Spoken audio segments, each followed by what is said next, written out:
Hello, everybody, and welcome to the show. One of our final two shows we're announcing right now, Bam Bam, that we're going for 2 more episodes now, and then we are going to go on a hiatus, permanent hiatus, temporary hiatus. I do not know, but we are going to reset, re-level, refigure things out. But this is episode 244. We've been around. I know. We've been around for a long time, man. And look, I guarantee you that the stories that we have done on this podcast have been things that nobody else is talking about, or things that people only talked about after us, or like as we develop things. Like, I really feel like we brought out a good product, man. Nobody else has criminal defense lawyers, prosecutors. Yep. This man, freaking Commander Dale, coming on to talk about how he was legit and his fights with Sean Strickland. Amateurs, pros, from East Coast Canada to Thailand, announcers, translators. Like, we talked about it all, dude. And I'm very proud of everything that we've done, man. And our friendship blossomed because of this podcast. Yeah, absolutely. That's how we met, this podcast. The greatest gift of all. Oh, that the multi-time guests turned into co-hosts. Let's go. So, yeah, we've been doing this for a long time. It's been great.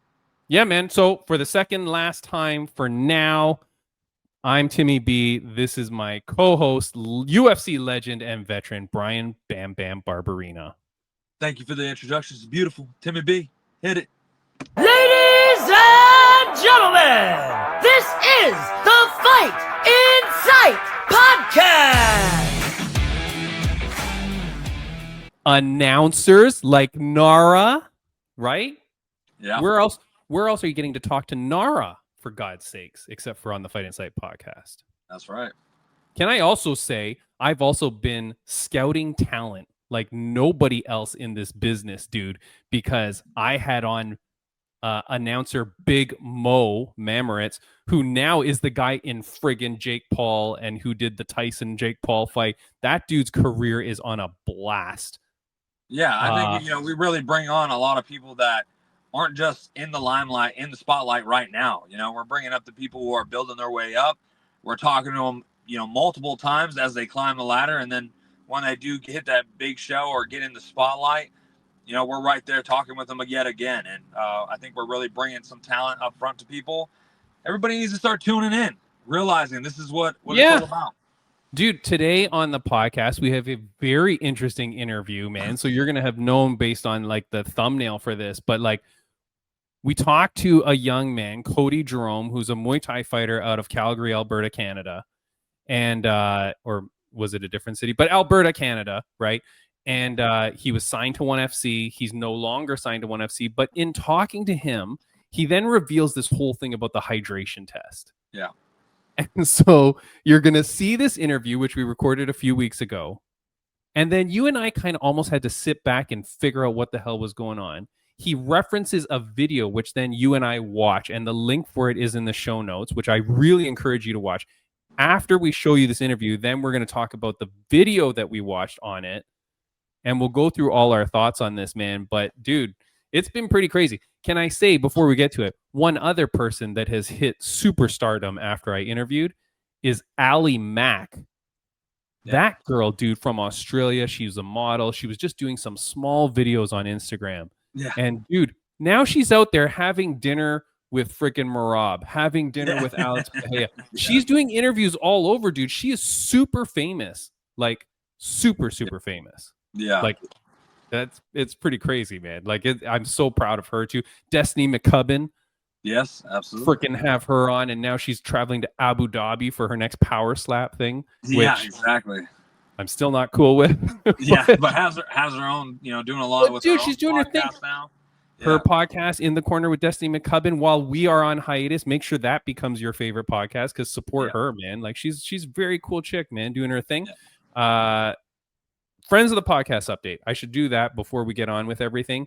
I apologize to some of the fighters that we were going to have on this show. Like, we had a few booked, man, but with everything that's happening, we're kind of going on pause. I will still be doing interviews on millions.co. So I'm still going to do interviews there. And for the people that I wanted to get on in order to help them continue to get social media clips and stuff like that, I'm going to do them there. So I'm going to do Janisa Morandin. I'm going to do her. She's an Invicta vet. She's fighting on November 7th. El Necio David Diaz, the absolute crazy, insane bare knuckle fighter. I definitely want to talk to him. So I'm going to do that on Millions as well. Jake Peacock, who we have his interview set, is going to release in 2 weeks. He fights at 173 on November 16th. This Saturday at Octagon 78. And the Octagon people, dude, I love them. Katharina Lehner, the German gypsy, who's been a friend of this podcast. She co-hosted at one point. Nice. She's fighting in the co-main event this Saturday, October 18th. Wow. Yeah, dude, awesome. She has a huge opportunity for Katharina Lehner. She's fighting a girl who's like, I think 6-0, maybe 7-0. She's the hot thing there in Octagon. If Katharina Lehner, who is a experienced fighter, can take her out, she takes away all that spotlight. She's German. She's the goddamn German gypsy. Yeah. She can steal the spotlight in Octagon MMA very quickly. Absolutely. Take all that momentum. Dude, steal it. Take the smoke, as the young kids say. Who else? Look, dude, for all our friends of the podcast, man, congratulations to everybody doing their thing. Of course, Jessica Borga did not get the win at BKFC, but it was a crazy fight. She put on one hell of a show. I can't wait for her to be back. She's recovering now. That was a fantastic fight, though, dude. And like Jessica Borga never disappoints. And I will say, I just saw that Cecilia Bolander out of Octagon MMA, she just has surgery on her knee, so we're wishing her the best of luck as well. Yeah. Best healing up for that, for sure. Yeah, for sure. So anyways, Bam Bam, let's go now to our interview with Mr. Cody Jerome. Very interesting interview. Muay Thai fighter. You'll hear about it in the introduction. Bam Bam, here we go. Yes. All right, Bam Bam, look, one of my friends reached out and said, you got to get this guy on. This is Cody Jerome. He's the guy that you should talk to. And look at this recent post he did. So he posted about being released from ONE FC, and I reached out to him, and he was so gracious to say that he'd come on. So I'm very excited to talk to him. I'm going to give him some hard questions, Bam Bam, as we like to do. Look, this man, he's a Canadian Muay Thai fighter out of Lethbridge, Alberta, Canada, who next competes at the Muay Thai World Cup on October 18th for the vacant WBC International Middleweight title. After winning the Road to One tournament in November of 2023 and earning a 6-fight contract, he got shelved. He wasn't given a fight until 2025, and then he's released after that, after one fight. Now, this man is a Canadian and therefore a very polite gentleman, of course, but I need him to get real here. So let's introduce, ladies and gentlemen, please welcome Cody Jerome. Hey. Hey guys, thank you for having me on. Absolutely. What's up, my man? How are you? Coming on. I'm doing good. How about yourselves? Not bad, not bad. Now, where are you? Your background looks like a dojo. Yeah. I am actually at work. Oh, we're actually, I'm in the office today, but we're actually closed. It's a holiday today. Okay. But yeah, I'm just here doing a few things. Good quiet place to get an interview in. Yeah, for sure. Yeah. You're either in your office like I am, your work office like you are, or in your car like Bam Bam. Let's go. Yeah, this is like it's like a conference room. You guys can see it here. Oh, nice, nice. Okay. So, so what do you do for work? Are you allowed to say? I work for my family business. It's an exterior company called Exteriors by Leroy and Darcy. Oh, nice. So like exteriors of homes and things like that? Yeah, businesses, homes. You know, we do roofing, siding, gutters, pretty much all things exteriors. Very cool, my man. That's very cool. And that's your family business, like your family? Yes. Yeah, my dad owns it. Oh, very nice. My grandpa started it, so does he? Been in the family for a while. Yeah. So do they give you a hard time when you say, "Hey, I need to take some time off work because I got to go beat some people up"? No, they're very understanding. I'm very lucky in that way. They're very understanding. All right. They let me a lot of time. They give me a lot of time to train. Very nice, my man. Yeah. So look, in the intro, we talk about it, and I want to get right to it, right? But in the intro, we talked about it, and then, so you win the Road to One. Like, holy moly, congratulations. Like, that is a huge thing, and I'd have to think for your career as you're going through that tournament, like it's just your dream, right? To be able to get there, to be able to get to what I believe is the pinnacle for Muay Thai and kickboxing in the world today. You know, you go, you achieve that, and then for some reason they shelve you for so long. How does that work? Because the first thing I'll say is that people will say, well, the contracts guarantee that they offer you fights. So did that not happen? It didn't happen, unfortunately. You know, it wasn't what we thought it was going to be. Winning that tournament was a huge milestone in my career. So we thought, right? We were very excited to win that, and you know, to fight in one of the world's largest martial arts organizations, right? Like that's where I've always wanted to be. You know, I was game for it and everything. And, you know, right after we won that tournament, I thought, you know, we're going to have that contract signed and we're going to be in that ring within a few months, right? That's what I thought, right? Yeah. It didn't turn out that way, right? We didn't get that contract till March or April. We fought November. I won that contract November 25th, 2023. And I didn't actually get the contract till I think it was early April of 2024, right? You know, every month they said, you know, it's coming, don't worry, you know, it'll be here tomorrow, right? Never came. We're like, what's going on, right? So that already right there, that was a little sketchy. Yeah, some red flags. So definitely some red flags, right? And then you know, when it came, we're like, in early April, I signed it, right? There was a few things in the contract that, you know, my team and I did not like, right? But you know what? It's one championship. We're just going to sign it and let's do it, right? Yeah. But yeah, one of those things in that contract was, you know, it was a 6-fight deal, right? But there wasn't a time frame there. You know, we weren't guaranteed a certain amount of fights per year, right? So they could extend that out for however long they wanted to, right? That's what we were kind of nervous about because we heard about that. Hold on. So it's an indefinite time? No. Yes, indefinite time. Yeah, there was no time frame there. Are you? Wow. Look, you're a very intelligent man, and you have a family business. I'm assuming you know how to read contracts. You're telling me 6 fights, no time limit, and we don't have to offer you a certain number of fights per year to get this thing done. Correct. Wow. Yeah. But Correct. I get where the mindset's as like, yeah, it's finally here. Let's kind of get this started. We're going to start popping off some fights. You know, that's what you're hoping is going to happen is like, you know, we're going to run through this contract. I'm ready to fight, you know? Yeah, and like winning those fights in the road to one, right? And like even before that, like I was on a huge winning streak, right? I was fighting very consistently before that, right? Right. And I just wanted to continue that momentum. Yeah. More than anything. And it kind of felt like just like a halt, right? Like what the hell's going on here? Right? Like what's happening? Like I just want to get in there and fight, right? But there was just so much other shit, right? Like, yeah. But anyway, yeah, we signed the contract, and when we signed the contract, we thought, okay, now we're gonna get a fight, right? We're signed, we're on the roster, let's go. Yeah. And then nothing, right? It was nothing. The communication was just honestly awful. It was brutal, right? Like my manager was left on red numbers and numbers of times, right? Like, you know, who's he messaging? Shatri or some sort of matchmaker? Like who's your contact?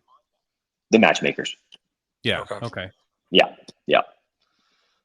So and when you say my manager, it's not just your buddy from high school. It's like an actual fight management team. Yeah. So Kieran Kettle, I don't know if you guys know him. Oh yeah. Kieran Kettle, he was my manager. Okay. I brought him on after winning the Road to One tournament. Okay. He was going to be my manager throughout my one career. Yeah. So yeah, he was in contact with them, and you know, being so frustrated with like the lack of communication, like I just wanted to know what the hell was going on over there, right? And I requested to speak to them directly, right? Like I wanted to get on a Zoom meeting with them, like with the team there, right? With the matchmakers, like what's happening here, guys? Like, and they refused, right? They said, you know, we don't talk to fighters directly. Because we only talk to your manager, or because we just don't talk to anybody ever? We just talk to the managers. That's it. Did you fire your manager right away then? Yeah. What if you manage yourself though? I don't know. I don't know what would happen in that situation. Yeah. But yeah, like 2024 was very very hard for myself and my team, right? Like I can imagine. we wanted to be active, right? We're like, what's happening here? Just the uncertainty of everything was just very tough for me and like everyone around me, right?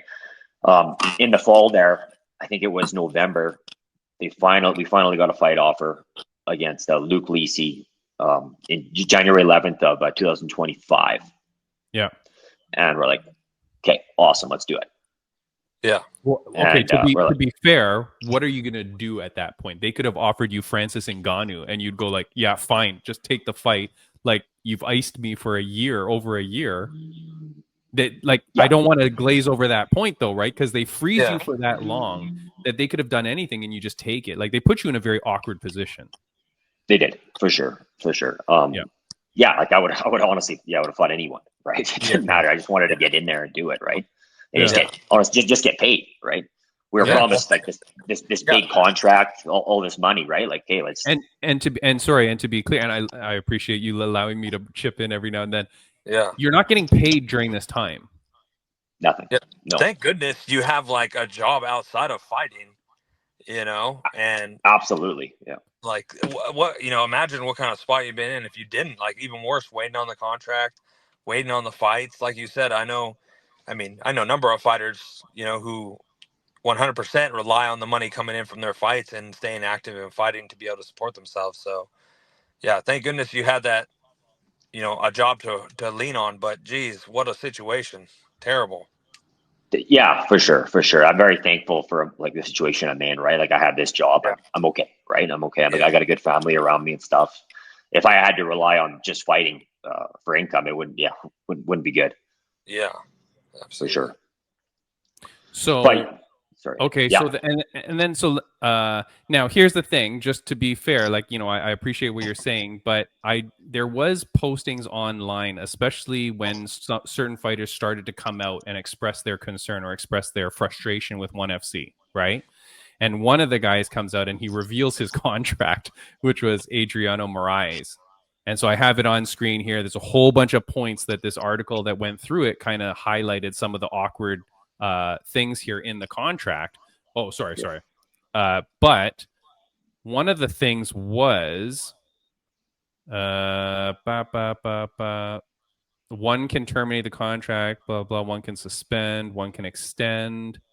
I thought there was something that said here it is in his contract from what this organization, this was an MMA Knockout. I think this is Sports Illustrated article. One is obligated to offer 2 bouts per 12-month period. So, but that's not in yours. That wasn't in my contract, no. And so then now, so now you're a year post, they give you this fight, and then you sign it. So, sorry, continue. Yeah, so like we finally got a fight. We're excited, right? Like, awesome. So training camp went pretty good.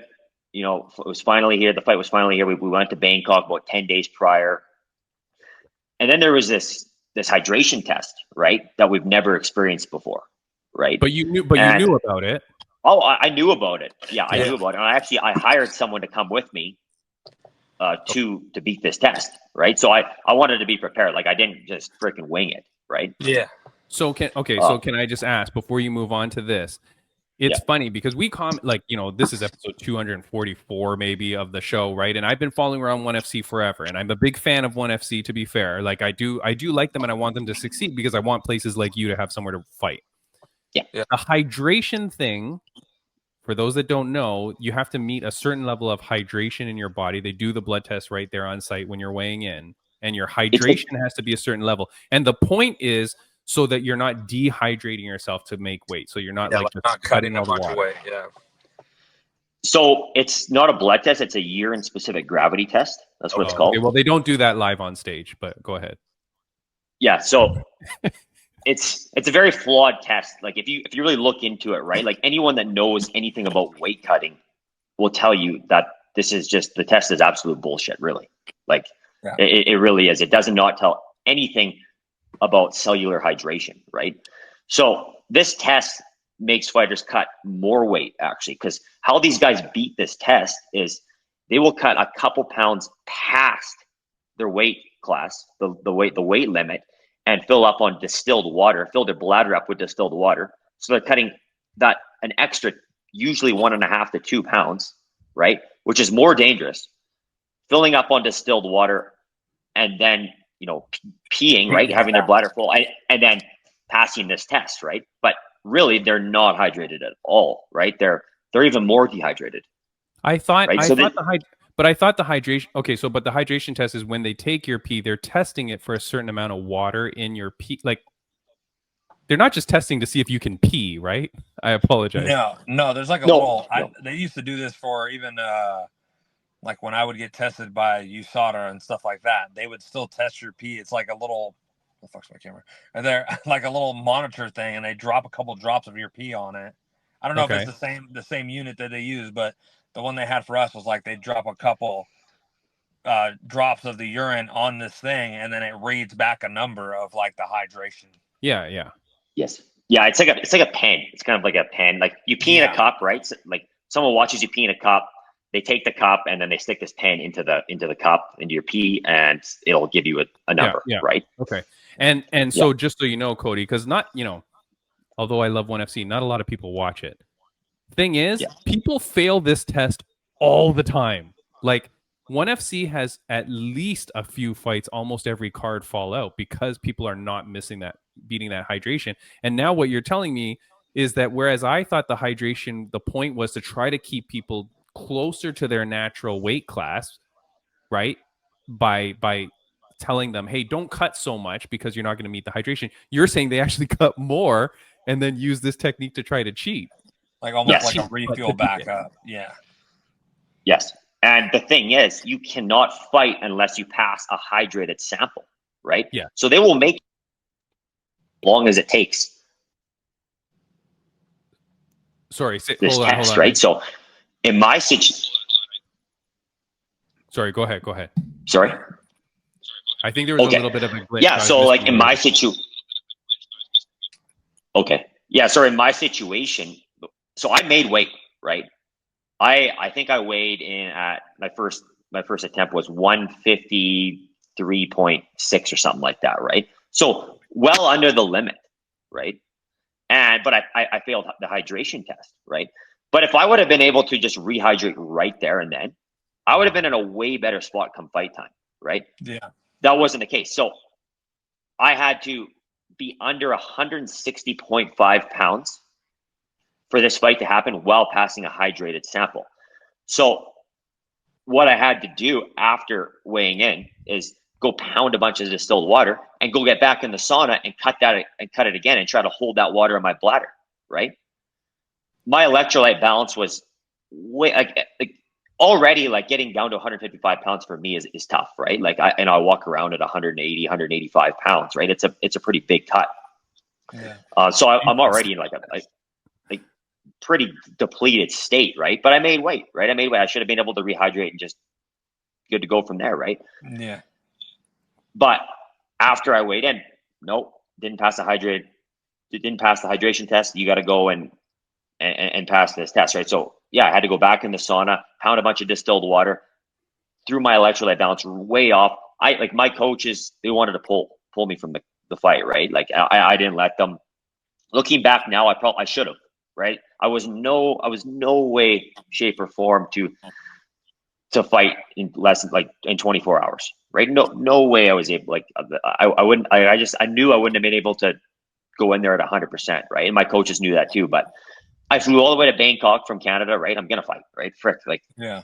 Mm-hmm. So yeah, I ended up passing the hydration test after 5 or 6 attempts, right? And I had to stay up till 3 o'clock in the morning to do it. Wait, hold on. How many times are you allowed to keep weighing in? As much as it takes. Yeah, so you can just keep peeing, right? If you can, right? You can just pee in a cup. But you have but you have to remake the weight again every time. Yeah. So yeah, you have to. So if you drink water, I drank all the the distilled water that they gave me, right? Yeah. Went over 160.5 pounds, right? Yeah. But I had to hold that in my bladder and cut some more water out of my body. So I had to go back in the sauna and sweat it out. right? And I had to keep doing that all night until I passed this test, right? But, Which is okay. Are you just insane and you're doing this, or do you think this is what other 1FC athletes are doing? No, I was there at the weigh, and there was a number of athletes that were doing the same thing as me. Wow. Right? They were up to all hours of the night trying to pass this test. Right? This isn't a one-time thing. This happens almost every single weigh-in, right? Multiple fighters are doing this, right? And putting themselves in a really bad spot come fight time. And this is the day before the fight. Yes. So the day before the fight, you're cutting weight like 3, 4, 5 times. Yes. Yeah, it's insanity. Like, it is crazy. Like I weighed in that day at 5 p.m. I think. Yeah, it was 5 p.m. and I didn't actually pass the hydration test till I think it was 2:30 a.m. that next morning, right? So like being in a depleted state that long is like, it's insane. It really is. Like I lost my hearing. I couldn't hear. I could barely walk. Like it got really bad. Do you know if your opponent made the hydration on the first take? He did. He did.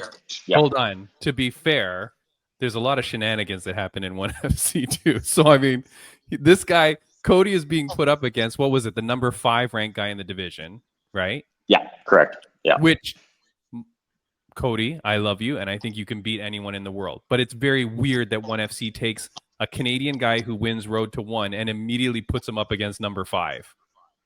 Like, I don't even get how that works, to be fair. Like, what, you know what I mean? Shouldn't they be trying to build you up? Like you're a star, you know what I mean? For sure. Yeah, they had no intentions of doing that with me. I'm not too sure why, but yeah, like I said in my post, right? Like I was up for the challenge, right? Yeah, like, yeah. Of course. You know, beating Luke would have put me in a really good spot, right? But even him, like I think he just got a fight announced.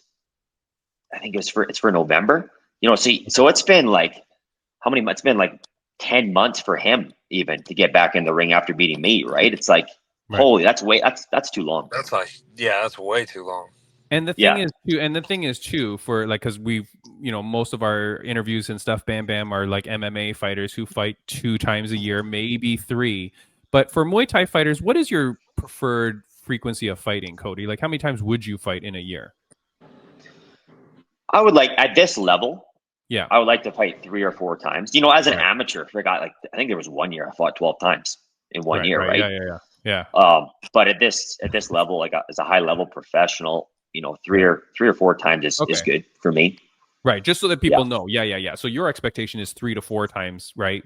And so you're fighting 0 to 1 time, right? Okay. So now the fight happens. Is that where you want to skip ahead to the fight, or where are we going? Sure. Yeah, we can skip ahead to the fight. Yeah. I just wanted to, you know, tell you about this hydration test. No, right? please do. Like, please do. I think a lot of athletes in one are like they know it's bullshit, right? Everyone knows it's bullshit, but they're scared to speak out about it, right? Being signed to the organization, right? Like they don't want to say anything bad about them, and I get that. Like I was the same way, right? I was in the same boat. You know, I knew it was bullshit, but I didn't want to speak really bad about it during my time with one, right? Because I wasn't getting fights already, right? Like if I speak bad about them, they're not going to get me fights at all, right? Like, of course. Yeah. So now hold on. Can I just say one thing? In this article that I'm reading with all these points, it does say in here, athletes are not allowed to speak publicly about their contract without permission from one. Correct. Is that in your contract? It was in my contract, but now I don't have a contract with them, right? So I can speak now. So you don't think that continues postpartum? Not that I'm aware of.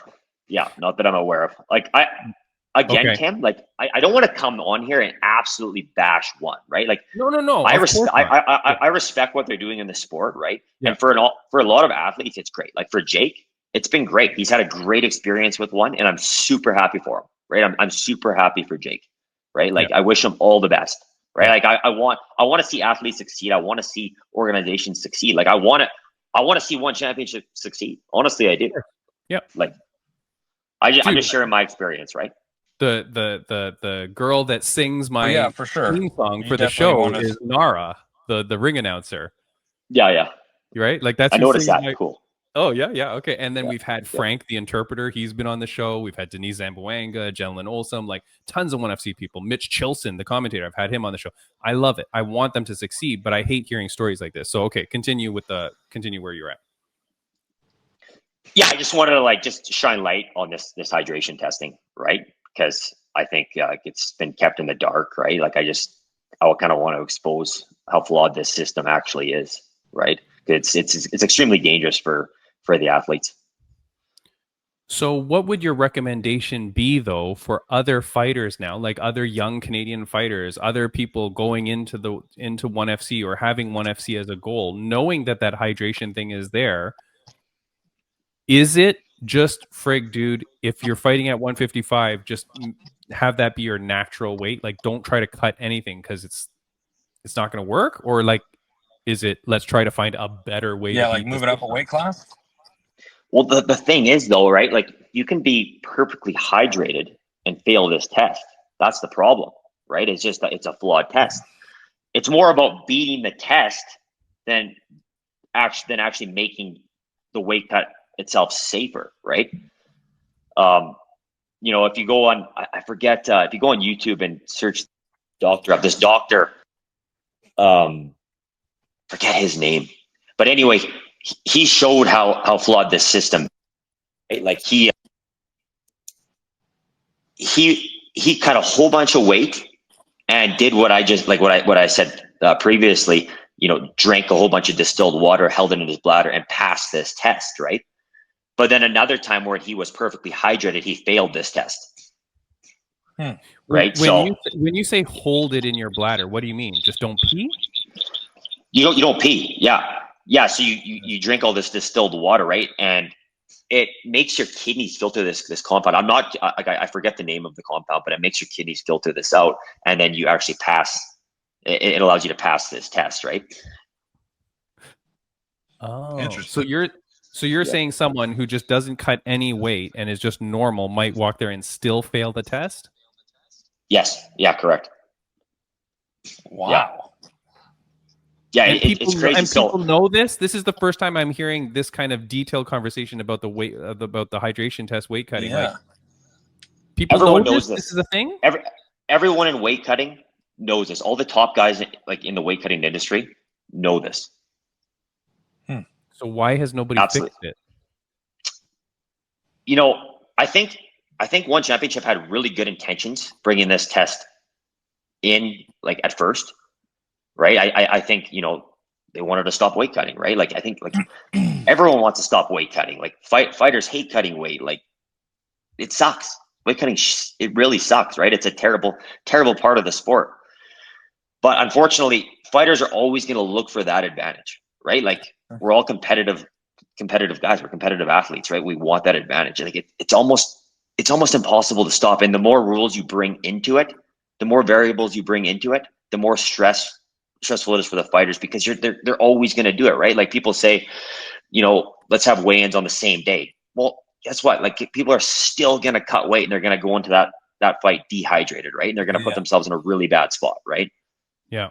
It's a really tough thing. Like it is. I don't know the answer. Honestly, I don't know. And I think ONE Championship had really good intentions at first, but I think they have too much pride now. Like I think they're so invested in this system now, they just can't say that they were wrong in implementing it, right? So you don't think it is because guys aren't, like, even if they went up a weight class and came in and weighed in or whatever, it doesn't really matter in the sense, like, because you can miss even being fully hydrated, because like obviously that was their goal, right? Their goal was to make fighters come up a weight class higher, potentially being more hydrated, not cutting more weight. But you're saying at any chance you can miss weight no matter if you're hydrated or not, so the fighters are still doing the extra cut with the extra added fluids or whatever to hold to see if they can pass this test. Correct. Yeah, correct. And there's some guys now, some weight cutting guys that guy from I think his name's Pete from Condition Nutrition. He works with a lot of one athletes. He seems like he's got this test dialed now, right? He knows how to get his athletes to beat this test pretty much every time, right? I don't even know if maybe he's had 1 or 2 fails, but and when you say, just to clarify, when you're saying beat the test instead of pass the test, why do you use that word? Because it's more about beating the test, right? It's not about passing it. You're not actually showing that you're hydrated, right? Like I said before, right? It's just I see. Find the edge either way, right? They're gonna. I see. So the term hydration test is a bit of a fallacy. Like it's not really measuring your hydration. It's just measuring this thing, and you just have to beat that score. Yes. Yeah. And if they actually really wanted to do a hydration test, they could do blood work there, right? I think that's a little bit more of an accurate way to assess cellular hydration. Yeah. But who wants to get their blood taken? Yeah, nobody. At a weigh-in, right? Yeah, exactly. Yeah. But it is funny though, because when I watch the weigh-ins a lot, which is just this, it's a very, like, if you watch the actual weigh-ins for 1FC, it's live on YouTube, and it's really just a few guys at a table, and then they just wait for people to show up, and sometimes there's like 20 minutes where you're just watching nothing happen. But they always give the guy like a little vial. I always assumed it was blood. I had no idea it was their pee they were handing the guy. Yeah, it's their pee. Yeah, it's honestly crazy. Like I heard about like how dramatic the one weigh-ins were prior to going there and seeing them in person. But like when I seen the weigh-ins in person, at first I was like, oh my goodness, this is a disaster. Like I can't believe like this is going on right now. Like why are like these athletes are looking like zombies at 1 o'clock in the morning trying to pass this stupid pee test. It's like, what the hell is happening here? Like this is not safer. This is crazy, right? So something has to be done, right? Something has to be done. Yeah, like they have to scrap this test, right? They have to, and they're just going to keep on. Like how many world champions in one have lost their belt on the scale, right? It's like, I don't know the number, but it's a pretty large percentage. It's a lot, man. It's a lot. I mean, here's the thing too. Okay, so I do want to move on though. So are you okay for time? Because we're we're good. I told you this was gonna be 6 hours. So you do your fight. So can we get to the point though where like as this is all happening, I feel like while this is happening, like after you win the road to one, after you get signed, this is around the time when there's a lot of public outcry from athletes saying, I want to be released by one, I don't like one, and and there's a lot of fighters coming out around that time. Yeah. You're still there, good intentions, you feel everything is good. Okay, so you do this fight, it doesn't go your way, and then what happens between then and your release? So right after the fight, I told them what went on. Like I had a terrible weight cut. And like one thing too I want to say is I don't want to take anything away from Luke. Right? Like Luke went in there and did his job. He beat me, right? Like it's easy for me to say, oh, it was 100% the test. It was 100% the weigh-in, right? Like that's easy for me to say, right? Like I do think like that was a large percentage of it, right? Like I definitely did not go in there at 100%. Like I probably had no business being in there, but you can't take anything away from Luke, right? He went in there and did his job. He had a good performance. Yeah.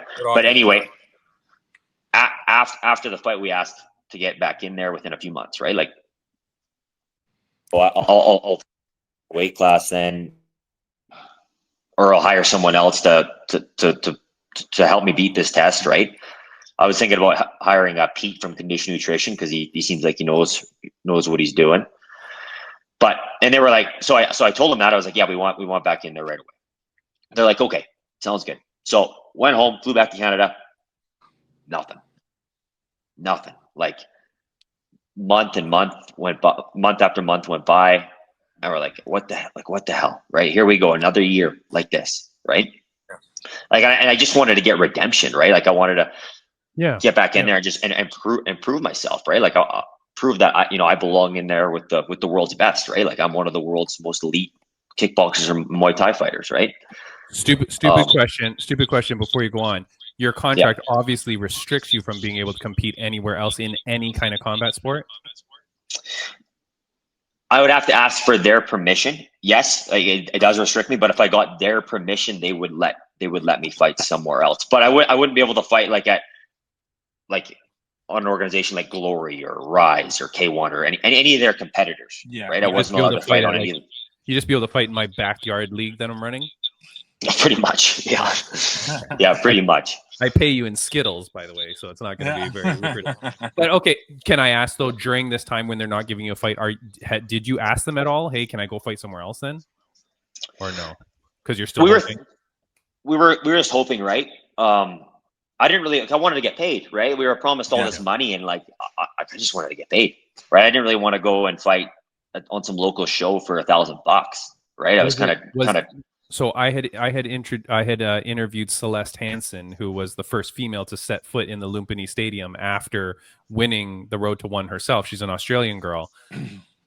At the time she told me her contract was $100,000 over 6 fights. Was that what yours was? It was supposed to be. Yeah, it was supposed to be. It didn't quite add up to 100,000. Yeah, it wasn't what was promised.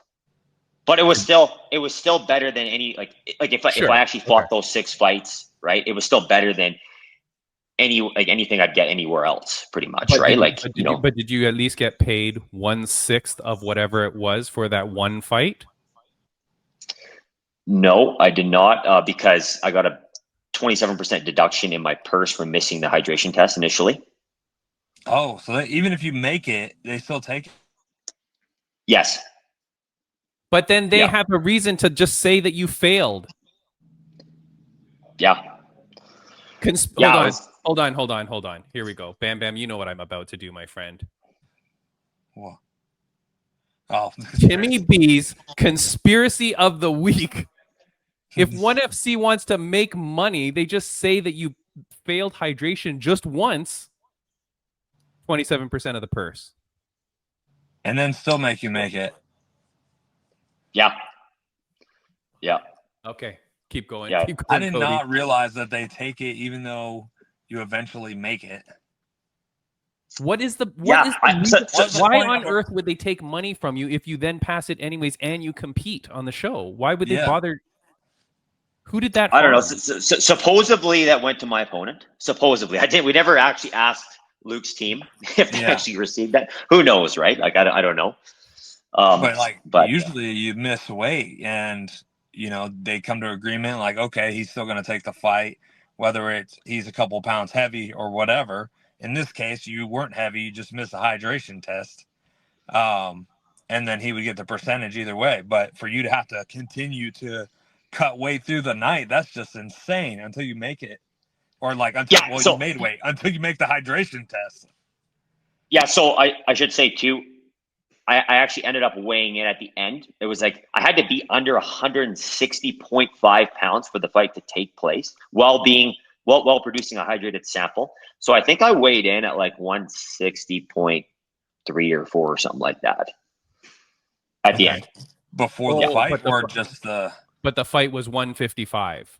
The fight was originally scheduled to be 155. Yes. Right. But okay. But they give you a little bit of allowance to still make weight, so you don't have to make 155 later. Yes. Okay. Yeah. But the fact that you still have to make it is crazy. Okay. So here you are. You're waiting for a fight. You're waiting for a call. Waiting for a call. Yes. And nothing came. And then, my manager asked me if I wanted to stay active and just fight on his show, Muay Thai World Cup. It's it's the biggest show in Canada, right? As far as Muay Thai goes, maybe even in North America. Fighting Eddie Abasolo, another ONE Championship fighter. Obviously, he's not getting any fights either, right? So he wants to stay active too. And it's for the WBC, the vacant WBC international title, so big title. So I was like, you know what? This fight makes sense. Let's do it. Yeah, let's do it. So we signed the contract for this fight. A couple weeks after signing the contract, I get an email from my manager saying that ONE Championship has released me. I'm like, wait. Hold on. Oh, this is before you were released. Yeah.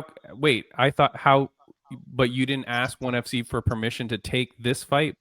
Kieran did. Yes. Sorry, I should have said that. Yeah, my manager Kieran, he did ask for permission to take this fight, and as well. Okay. Yeah, Eddie got permission. I got permission. One Championship was going to allow this fight to happen. Okay. Maybe they didn't like it. Maybe that's why I got released. I don't know. Yeah, I signed it before I got released. How many months? But so hold on. So your last fight was in January of this year, and now this January fight 11th, yeah. And now this fight is coming up. And sorry, I put the poster up for those on audio only. It's the Muay Thai World Cup. Eddie Abasolo versus Cody Jerome. Like I said, it's on October 18th. My eyes are terrible, Cody. My God. No worries. October 18th. So then it's like, when did you sign for this fight? Like, when were you asking for permission? June, July?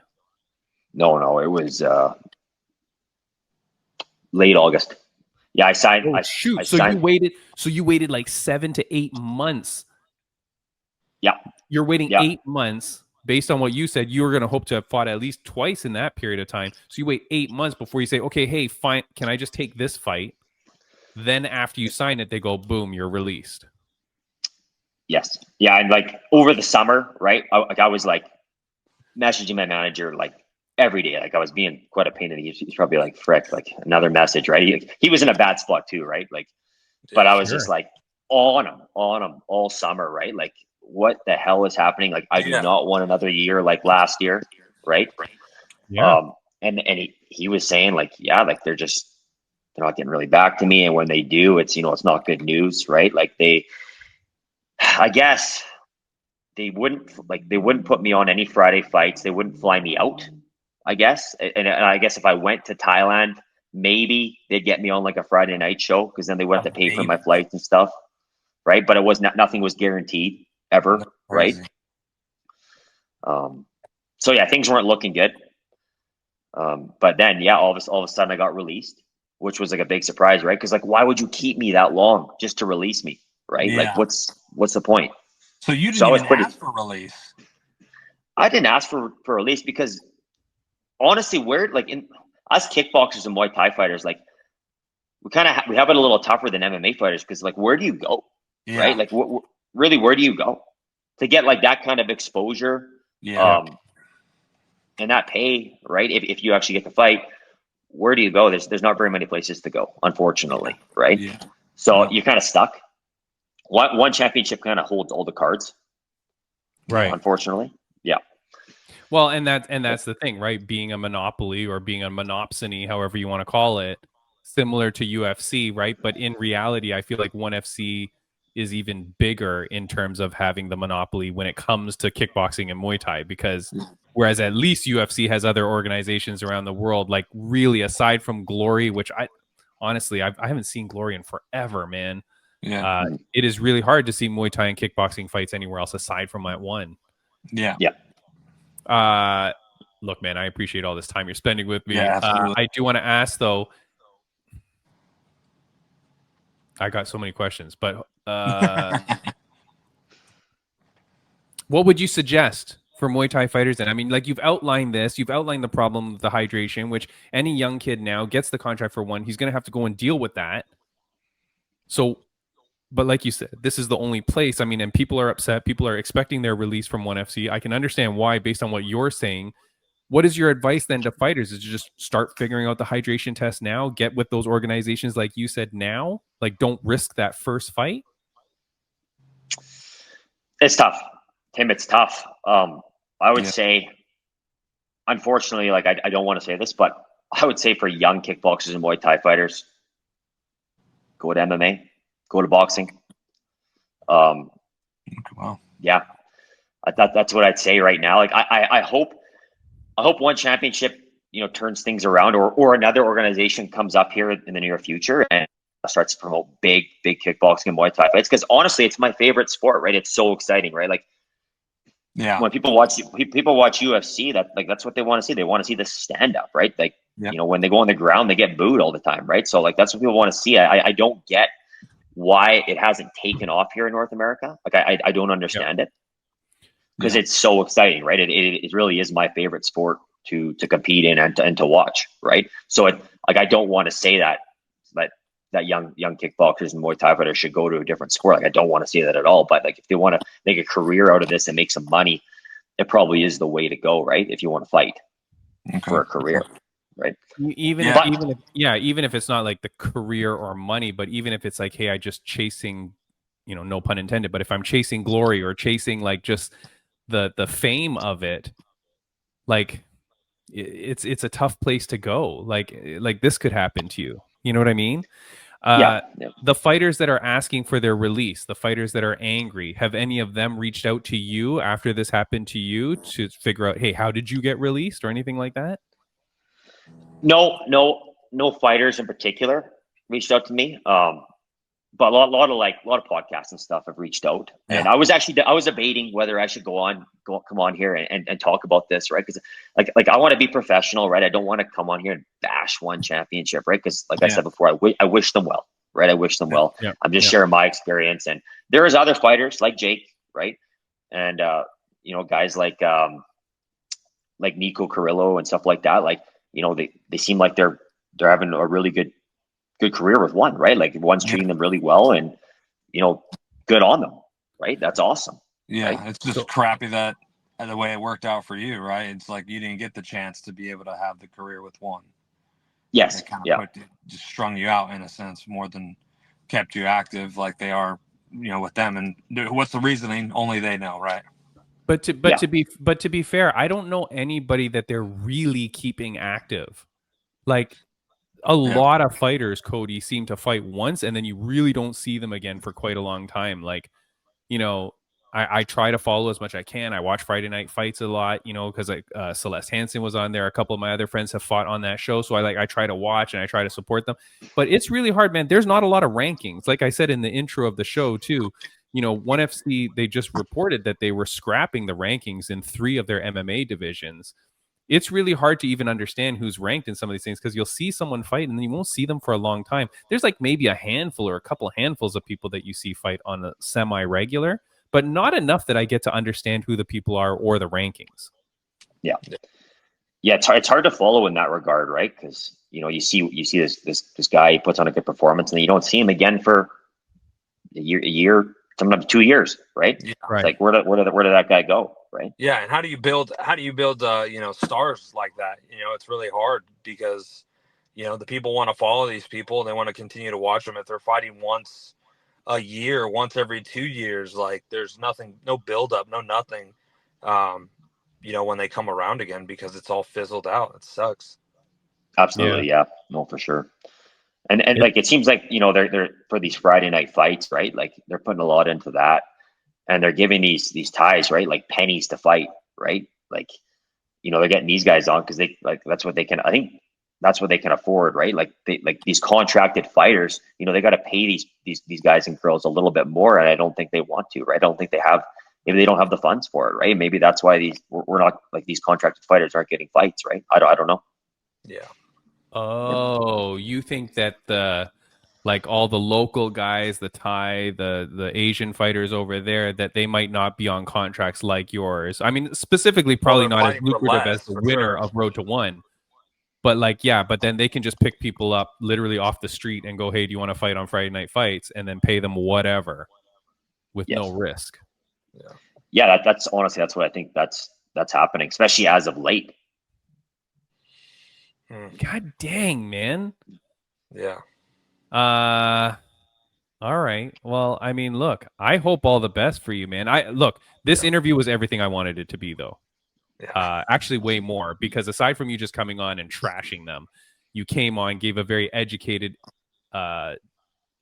debate on what that weight cutting is, what that hydration is, explained it very well, explained the difficulties of it, the problems with it, and the issues with it, and then where you led and where your contract led to, and what's happened. So I really appreciate you sharing your story, man. Yeah, you stayed really respectful too, and just really voicing your opinion and what happened to you, and just in a sense urging others to be aware and hope that it doesn't happen to them, and still encouraging One Championship to kind of get it together, and wish them well as building a promotion, and hopefully things get better for the future. Yeah. No, I appreciate you guys for having me on. Thank you. It was great talking with you. Yeah, and just to be careful, right? Like I think like it's important for young athletes, like you said, Cody, like for young athletes just to be careful where you go, think about what you're going to do, and then maybe listen to some of these stories, which tell them to go to the Fight and Sight podcast and listen to your story, Cody, because I have literally never heard this before about the hydration test. And I do a lot of stupid, useless research. Like I look into things like crazy, and I've never heard this explained like the way you're explaining it. Yeah. Yeah, there's a doctor on YouTube that has a good video on it. He can explain it a lot better than myself. Send it to me but after. yeah, I would send it to me after so I can link it. will do for sure, 100%. Yeah, because I'd like to know about it. And look, man, here's the thing. Congratulations to you on winning the Road to One anyways, dude. It is freaking it's an achievement that not many have. I do want to highlight, you know, when you look at Cody, 10-2 record, professional kickboxer, Muay Thai, Road to One tournament champion, WBC Canadian champion, MTWC Sutina tournament champion, Fight Night K1 champ. The accolades go on and on, my man. And now you can add on to your Instagram, one-time Fight in Sight podcast guest. Sounds good. Edit it now. Call the manager. Edit it. Put it at the top. Yeah. Cody, one last question I'm going to ask you, my man, before we let you go. On a scale of 1 to 10, my mom used to ask me this question every day of my life growing up. On a scale of 1 to 10, Cody Jerome, how happy are you? I'm happy that I got a fight now. Yeah, I'm 10 right now currently. Yeah. Very nice. Dude, I'm very happy for you, man. Congratulations. I'm sorry that you went through all this. I really appreciate you sharing your story with us. And thank you so much. All the best. Please do come back on the show. I'd love to talk to you again. And good luck on your fight. Go get that title belt. Yeah, thank you. Good luck. It's great talking. Yeah, thanks, guys. Absolutely. Yeah, I'd love to be back on here after, for sure. Be great. Thanks, man. See ya. Look forward to it. Nice to meet you. Thank you. Yep. See ya. And we're back. Yeah. The magic of time travel, Bam Bam. There was a great interview with Cody Jerome. Yeah, I think I saw him in my car for that one as well. So yeah, so this looks like we never even did anything. There we go. Yeah, keeping the scenery the same. Except for your hair is getting bigger and bigger. Like now it's very fro-y. Thank you. Yes. Like it's a nice solid helmet look now. Look, man, that interview was very interesting because he was very respectful of the organization. I do want to highlight that, right? Like he continually multiple times says like, hey, I have nothing but, you know, good things for them and blah, blah. I'm wishing them all the best, of course. But you and I came away. And so that was a few weeks ago. We came out of it a little bit scratching our heads. Yeah. Yep. About the, you know, he talked a lot about weight cutting, about hydration tests for the ONE FC, and how they do things over there. He presented a video for us go ahead and check out about the hydration tests. Yeah, which I did find it. He sent it to us afterwards. Yes. So this is it here. That's how it will look on YouTube if you search it. So search Doctor Demonstrates How Fighters Fool a Hydration Test if you're on audio only. It's via MMA On Point, which is a great MMA journalistic site.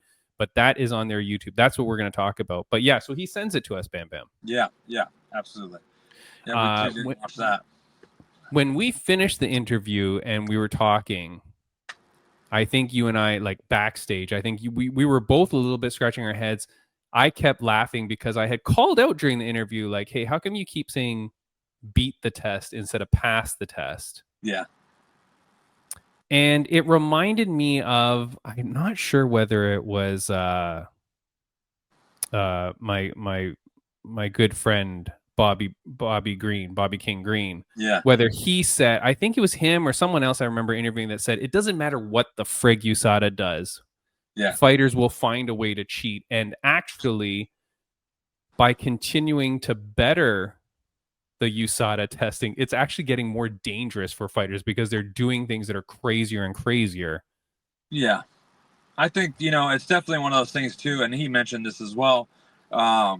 And I'm pretty sure any fighter would tell you is like, you know, these people are, you know, you're going to cut weight because it's all for an advantage. You know, people are always going to continue to push the limits so that that way they can get some kind of any advantage to, you know, in the fight. So if it's cutting more weight, being the bigger person in there, they're going to do it, whether the I know ONE FC started the hydration test in, regards to stopping people from cutting weight, finding more at their natural weights.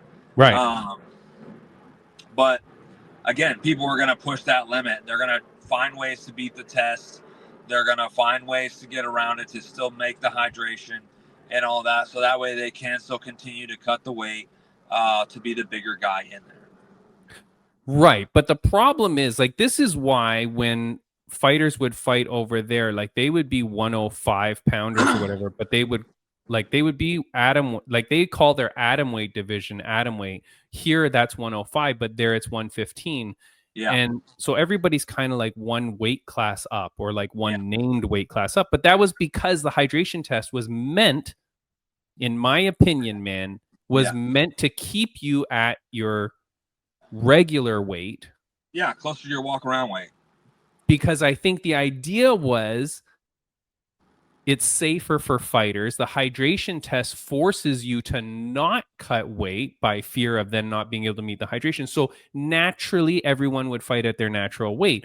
But what we come to realize in this interview, in all honesty, Bam Bam, because I just figured that really was happening. Now we figure people are still cutting the weight. Yeah. But now this hydration test adds this added danger to them. Well, yeah. And to be fair, it's only dangerous because the fighter's still looking for that advantage. Exactly. Absolutely. And, what I didn't realize and that he brought forth was that, you can make weight and fail the test, and then you have to continue as long as you made weight the first time or whatever, you have to continue to make weight until you pass the hydration test, which seems crazy to me. If you watch the interview, he says it multiple times in there that he was cutting till like 2-3 in the morning of fight day until he made, and that's remaking the weight, not just getting hydrated and passing the hydration test. He has to remake fight weight and then take the hydration test. So we talk to, it's weird on my screen. I can't see like how long we've been recording for, which is really weird. It's not giving me the time. Oh, really? Well, how much time have we done so far? 15 minutes. Ooh, you're breaking the fourth wall there for the audience. Okay. So just let me know if this gets too long. Okay. So we watched the video. Bam Bam and I have now watched this hydration video again, this one here, and I'm gonna explain some things here, right? But so what it is, it's from 2 years ago. So to put that into put that out there, it's 2 years ago. It's an Australian PhD physiologist named Dr. Barley, and that's this guy here. Okay. Now, as you can see on screen, this guy does not look super jacked. I mean, he's got a better body than me, but like, he's not like fighter body. Yeah. Now, I do find out on his LinkedIn, I think it is here. Hold on, this note here. This is his LinkedIn, Oliver Barley, PhD. He's a husband, a lecturer, interested in combat sports, high performance, and hydration. He's got his PhD. He's a kickboxer and a BJJ purple belt. So, dude, this guy is in combat sports. So, like, do not disrespect him. Yeah. Right? It's not just some nerd behind a desk who likes combat sports that does it. Because as I'm watching the video, I'm like, yo, this guy's going to kill himself. Yeah. Like, I don't think, like, he doesn't know what he's doing. Not only that, but like, dude, my body would not be ready for that dehydration. Yeah. You know what I mean? Like, I would literally die. So, now he says through the video, I just have some notes here that I took, right? He says here through the video that he has helped ONE FC fighters, and here we go, trick the test. Yeah. So he's not saying I'm helping fighters pass the test. Yeah. He's saying trick the test. So again, I find it weird the terminology they use. He says, now, Cody kind of talked about it, but you're rehydrating using distilled water because distilled water has no electrolytes. So it's tricking the kidney into passing what he calls more clear urine to then pass the test. The pure water makes the urine look hydrated, right? He's a young guy. Like, I don't know how old he is. He seems like he's a young guy. He was 190 pounds in the video, and he's cutting 10 pounds, which he says is okay. That's about a reasonable cut. Yeah. He says that this is done in college wrestling all the time too, the hydration test. Yeah. He says that this is not in the best interest of fighters, and that's why he does this video and the expose kind of thing. He says this is, honestly, that I mean, yes, it does prove that, like, I mean, does it? I don't feel like it proves that it's more. I think it proves more so that fighters are going to want to do it than to not do it, because in a sense, like you're saying, oh, this is how you do it, you know. Not that he doesn't really show anything of like problems or issues. Like, he talks about a little bit of issues that can happen and stuff like that, but in the end, it's like the video is not there to say like, look, I did the weight cut, I still passed the test, and it's bad. The video is there to show that, like, look, I cut the weight and I passed the test. Like, it can be done. So it's like, what the fact that they keep like pushing on, like, you know, this is showing why fighters shouldn't do this. It's like, well, no, it's more so showing that you found a way to do it. I get your angle on it. Yeah. He does say, like, I was taking notes. He does say that he's not, he does make it clear, maybe this is for legal purposes. He says he's not showing what to do. He's showing what people are doing. And he does say it's a serious health risk. He does say people can die from doing this. When he does it, in case you haven't watched the video yet, he ends up being more hydrated after cutting the 10 pounds and being in the sauna for what I think was like 5+ hours. Yeah. And I don't think it's necessary that he's more hydrated. It's tricking his pee trick that he's more hydrated. Yeah. The result, when the guy is going to dip his pee into that thing and look at that thing, the one FC guy sitting at that desk is going to go, oh, you're very hydrated. Yeah. Right? Which, yes, obviously it's tricking the test. That's where the tricking is, or that's where the beating the test is. One thing I will say is, after he did cut all the weight, he doesn't look very bad at all, though, in the video. Yeah, I will say that, like, he doesn't look gaunt. He doesn't look. Yeah. And like the big difference is too, is like, even Cody talked about it, is like, you know, he cut a lot of weight for sure. He did. But he also knew how to beat the test. And so, like, the difference is that this guy is just, you know, whatever he works out, whatever he does on his spare time, however he's eating or whatever, it's definitely going to be even harder for athletes to do, who are dieting down throughout camp constantly, you know, and changing their water and how much they're sweating, how much they're working out. I feel like that makes a big difference and can change the outcome. Now, obviously, you know, he says like he's not, you know, he's doing this to show and not to, like, this is what people are doing. You just showed his Instagram or his LinkedIn or whatever, hydration specialist and blah, blah, blah, right? Yeah. Yeah, so it's like, okay. You know, so he knows how to like beat it with that or whatever. So, but definitely, like, I think for a fighter wise, there's definitely more risk. Like, you're doing a lot more than just cutting 10 pounds off your normal day. You know, a fighter's normal day is completely different. They have, you know, 2 to 3 to 4 training sessions. They're sweating so much. They're trying to put in electrolytes. They're putting in all this stuff. Even fight week is everything led up to that point. You know, their body is more depleted. Their body's more worn out. Yeah. So when they do their weight cut, they are, like you said, he didn't show that, you know, he didn't look that bad when he cut the 10 pounds, you know? Right.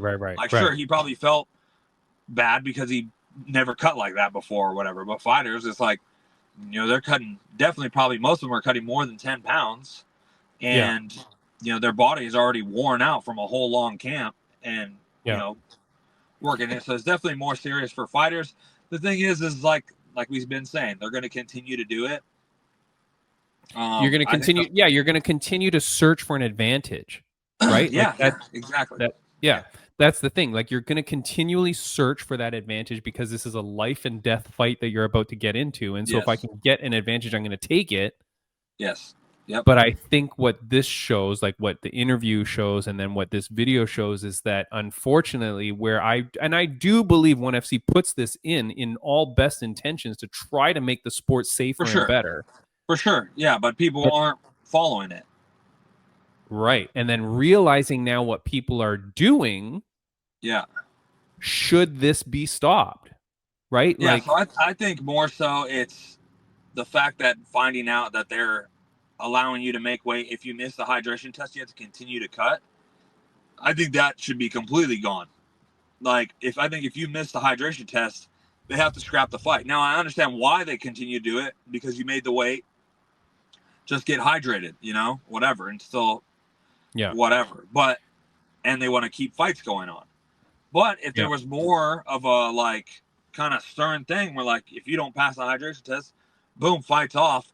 I mean, that's how it should be done, because that would be taking care of the fighters better, in a sense of them continuing to cut to make the hydration test and then, suffering even more. I think that's doing more damage in the end. Now, yeah, but hold on. But if you continue, but the problem is, though, okay, even if you say the fight's going to be off, that's fine. But if you continue to have this hydration clause in the test, you're still going to encourage people to do what this guy does, which is you're still going to cut a crazy amount. They're not encouraging people to do that. No. But if you know now, like if you're the organizer, like that's If I'm selling, like whatever, if I'm selling like honey or something like that, and people figure out a way to turn it into a drug and they're injecting themselves, it's like, dude, maybe I should stop selling the honey. You know what I mean? You do have something else.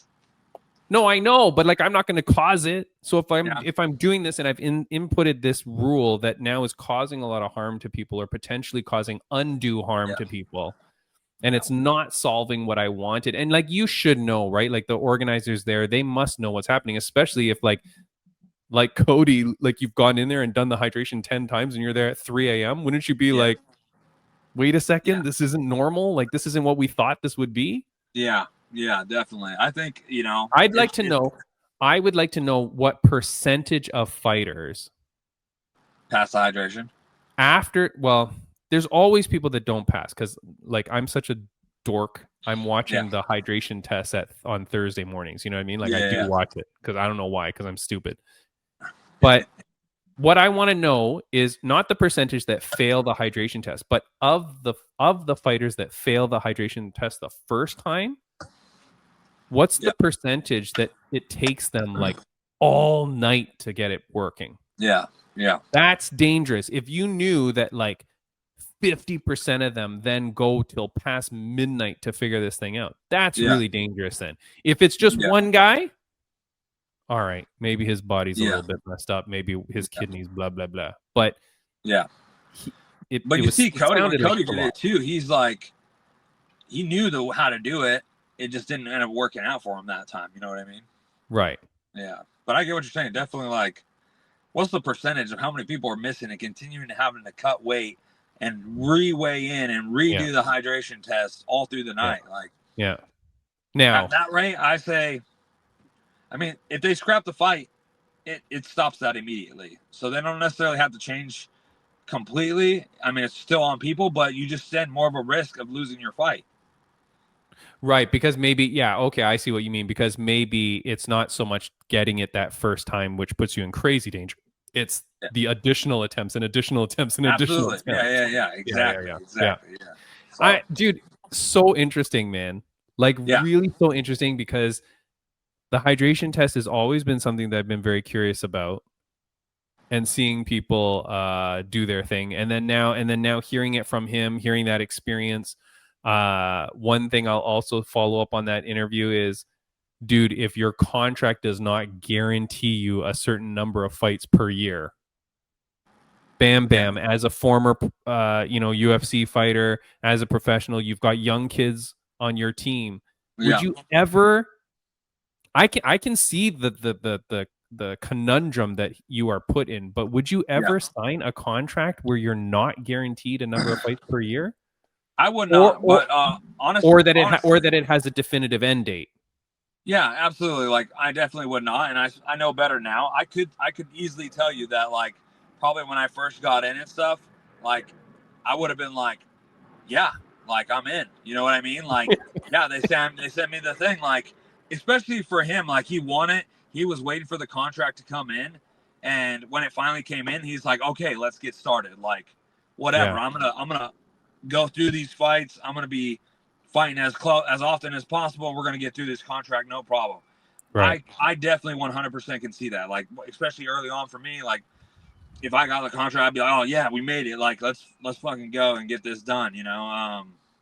Yeah. So I understand it, but now it's like knowing, and just like for him now he knows, and it's like, now, yeah, I'm not going to be signing those contracts like that. I'm definitely going to be taking a closer look for any of the guys that are fighting and stuff like that, and definitely be helping them and watching their contracts, making sure that they're not signing something crazy like that. Definitely, because you want to be having an end date or amount of fights per year kind of thing. Yeah. Because if something does happen like this, you're able to use that as leverage to get out and be able to go fight somewhere else instead of having to stay sidelined.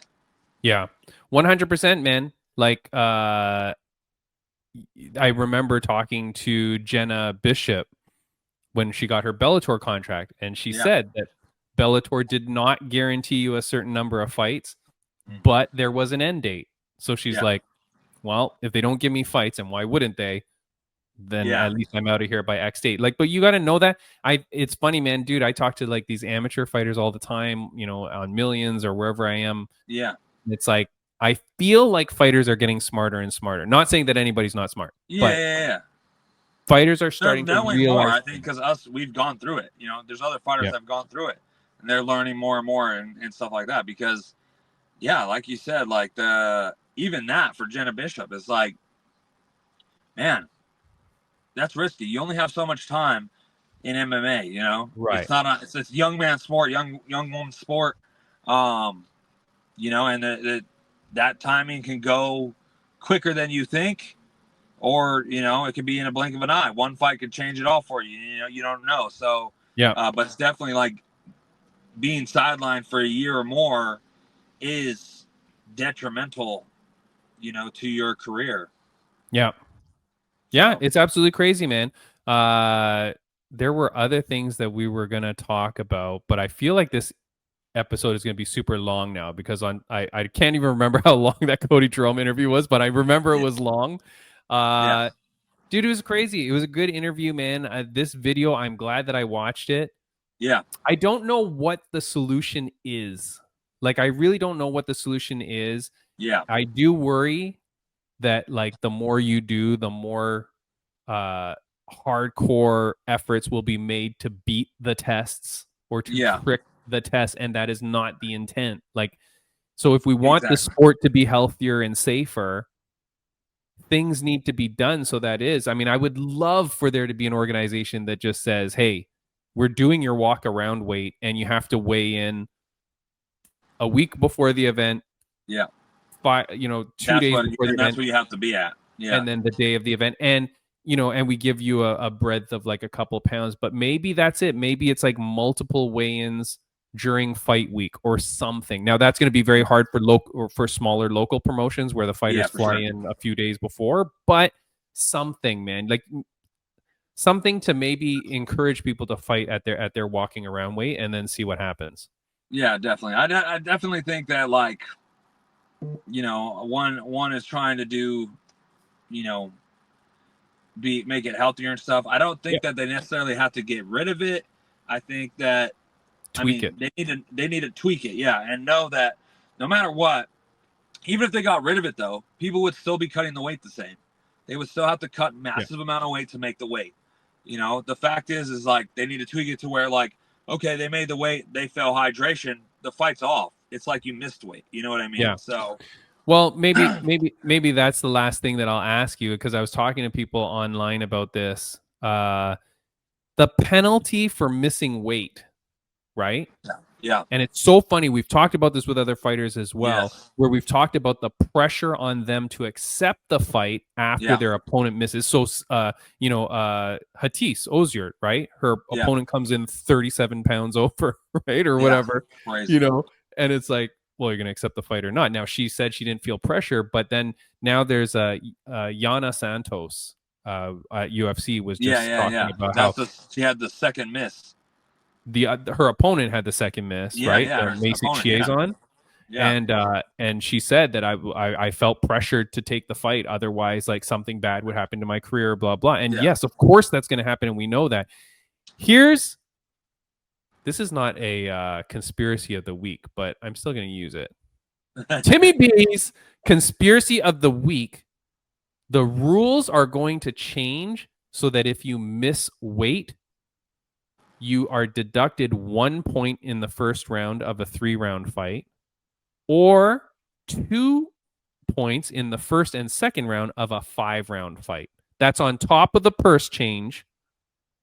That is what's going to happen to help cure this problem. I think you need to start taking points away from the fighters in the fight, and have there be more of a penalty, not just the purse, because I think the fighter's like, well, screw it.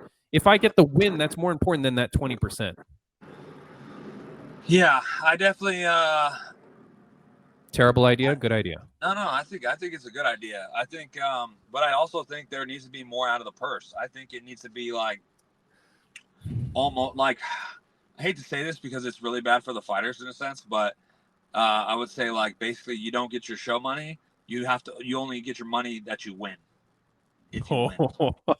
You know what I mean? Like, because then it's like you're basically, I mean, it's bad because you're basically fighting for free unless you win. You know what I mean?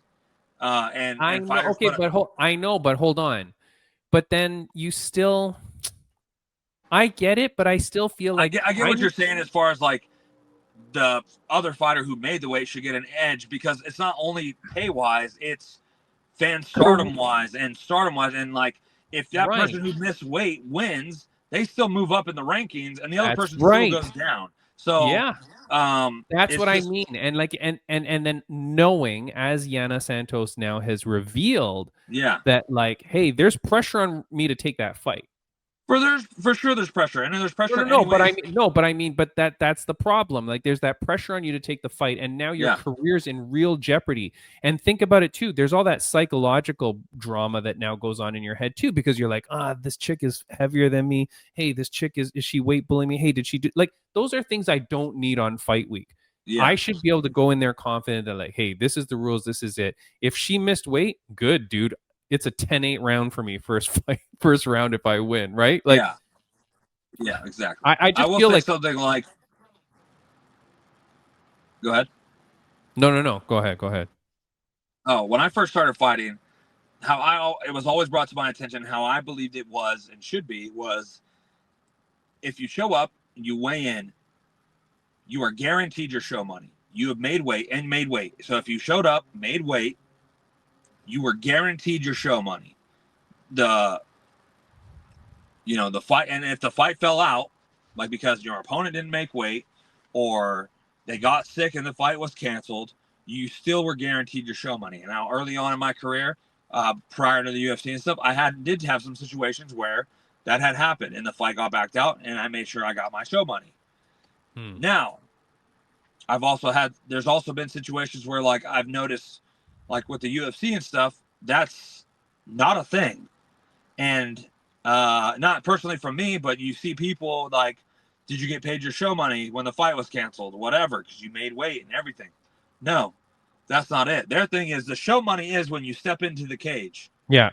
But that's not how it should be. That's not how it should be. If the fight, because you're going to step in the cage, you made the weight and everything. Now, if you made weight and got sick and the fight was canceled because of you or whatever, that's different. Yeah. But if you made weight and you walk into the cage or whatever, and what stops you from walking into the cage that next night is because your opponent got sick at night. Yeah. That's not your fault. You were ready to make the walk. You should get paid for that. You put in all that time, all that money for camp. You did all the weight cut. You did everything. You were about to walk into there. But isn't that, I agree with you 1,000,000%. I feel like all that needs to be is that the contracts just need to start stipulating that. Yeah, for sure. Like, it's very I think simple. They should be. Very simple. But they don't want to because there is situations where the fights don't happen, and they don't want to have to give that money out because they didn't get to the show that was promised or whatever. But then it's like, oh, we'll book you back as soon as possible.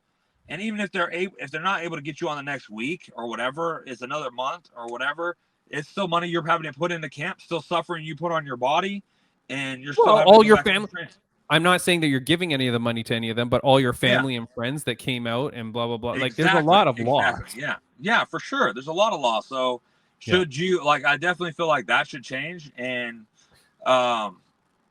be part of it. I had situations with people that I've cornered and stuff where their opponent ended up falling out and they had made weight and everything, and I've argued with the promoters about getting show money, and it didn't. I don't think it ended up working out or whatever. They're like, oh, that's not part of the contract, blah blah blah. Has anyone ever seen that promoter since, or did you just bury him in an unmarked grave? That's classified information. That's classified information. Yeah. But like, you know what I mean? It's like definitely like stuff like that should be 100% guaranteed. Right. But no, dude. That's the thing, man. We have created so many rules on this show to improve the fight game as well, that I really think that people need to start fricking paying attention to what I've said. Like, for sure. We've made so many changes that could totally work. I will leave with this rule that I had made many, many moons ago, which I'm still waiting for them to implement. All MMA judges must make themselves available for 5 minutes post-fight media interview per fight they judge at the end of the night. That's good. All 5-minute minimum. Yeah.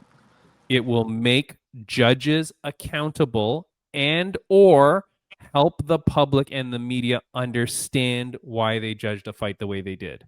Yeah. Yeah. There is no way a judge is going to screw over a fighter, whatever you want to say. There's no way a judge is going to do anything unbecoming if they know that they are held accountable at the end of the night in front of media. Yeah, definitely. Dude, you just do that and that would work out. Look, that's the end of the show. Yes. Episode 244 in the books. We have one final episode, which is going to come out in 2 weeks.